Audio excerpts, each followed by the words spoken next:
Hey, what is up, guys? Welcome to this YouTube video. What we're going to talk about today is recent blood work that I had as an active bodybuilder, and we're going to go through it, we're going to review it. I'm going to put the screenshots up here so you guys can kind of see the blood work and everything too. But basically this is a just about 10-week out blood work health check for a competitive bodybuilder about to go to USA's, go to the national level.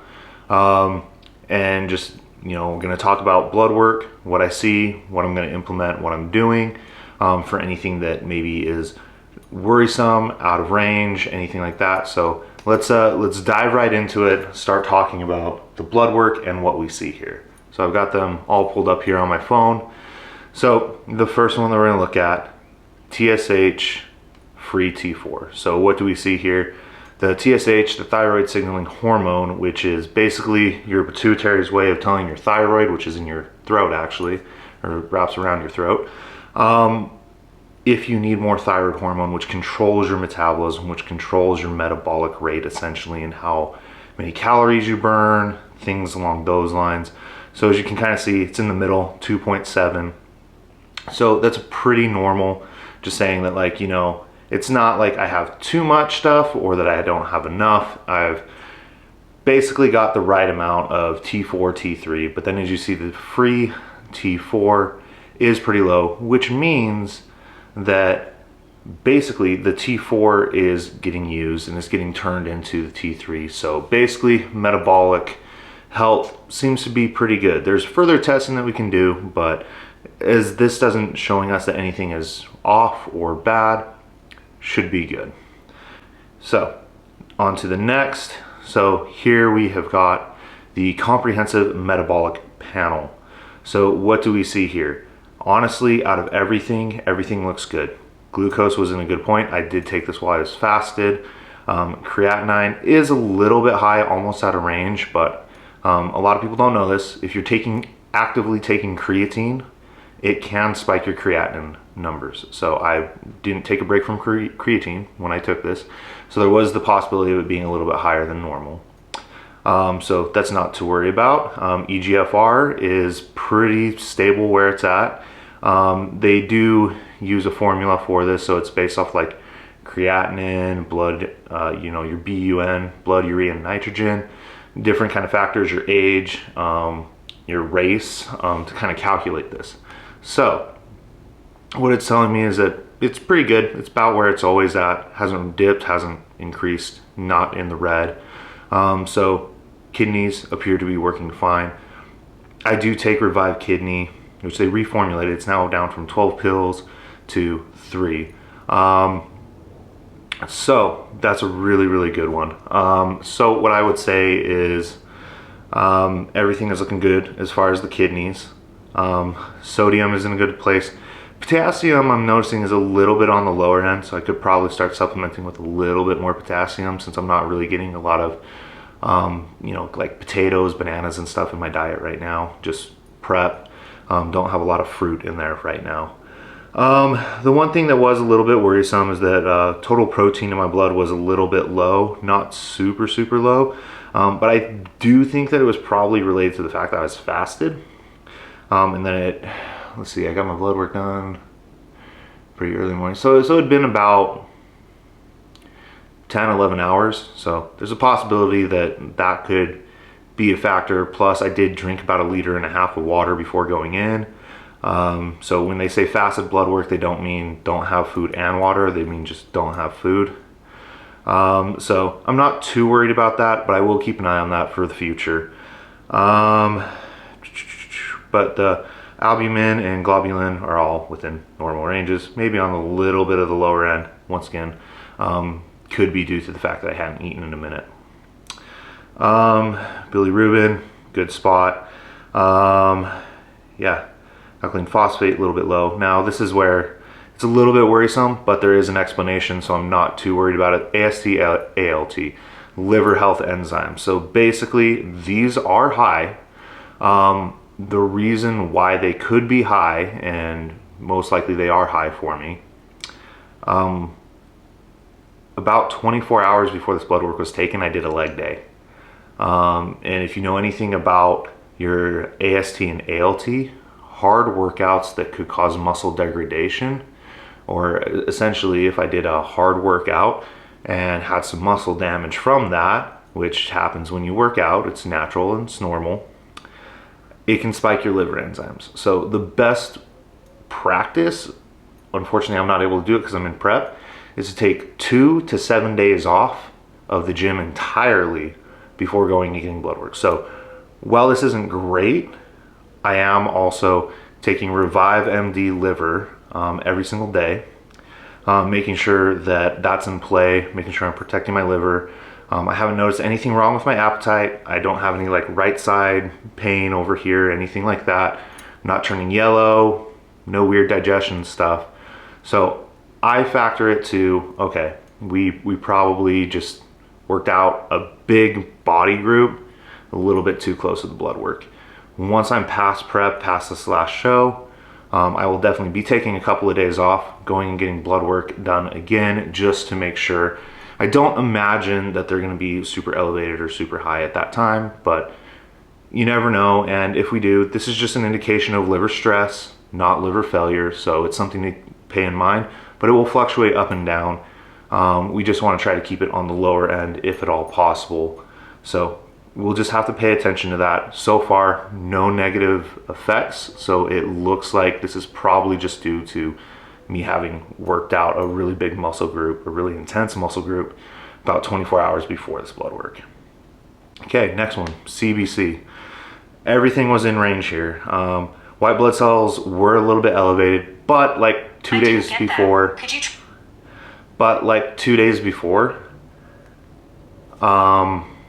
I had gotten my tattoos. So I'd had a tattoo here, on my neck, all over the place. So that could explain why the the white blood cells are elevated. And sorry, my watch keeps jumping on because Siri thinks that I'm talking to her, which I am not, and I don't know why she keeps doing that. So, red blood cell count, a little bit higher, but I live in Utah, so that's not too normal. Or that is normal. Hemoglobin, hematocrit are pretty normal, a little bit higher. I exercise, I live at a high altitude. It is what it is. Everything else is within range, is pretty normal. So nothing too scary here. I do plan on donating blood 3 months after after the tattoos, because apparently that's a thing that you can't do, is donate within 3 months of getting a tattoo. So I didn't know that, or else I would have donated before I went and did this blood test. So, testosterone total, so 979. Good news, my TRT is real. So it's a little bit higher than the range, which I would just attribute to the fact that, that my body's just processing through it normally. Maybe it's a time to think about possibly lowering the TRT dose, but this overall isn't a bad number or anything. I'm a bodybuilder. We want testosterone. We want to build muscle. We want to feel like a dude. So not an issue there. Now the estradiol. So with this, it is pretty low. Actually, I'd rather have seen it in the 20s to just maybe right around 30. So estrogen is important. We don't want it too low. We don't want to have a crash estrogen, guys, because if you do, it prevents your own growth hormone from converting into IGF-1, which is like the active hormone that actually does stuff for your muscles, for fat burning, for building muscle, for making your muscle more dense and hard and all of that. So you do want estrogen in your system. You just don't want so much that you get like gyno or excess water weight or anything along those lines. So for me, I like to keep it somewhere in the 20 to 30 range. So this for me is just a tidbit too low. So with that, that's where it's kind of like you probably want to adjust your Arimidex. And probably the big reason why this was so low, Arimidex is an aromatase inhibitor, which basically prevents the conversion of testosterone to estrogen, which might be why my testosterone is a little bit higher, is that maybe I need to adjust that AI dose. But the estradiol, so what I would do is I'd adjust that and then hopefully have it come up a couple of points, be a little bit higher, just for good health. Also, estrogen is cardio and neuroprotective, so you want to make sure that you're not just completely crashing it, because it does protect your brain and it does protect your heart. Okay, hemoglobin A1C. So this is one that kind of measures like your risk of type 2 diabetes.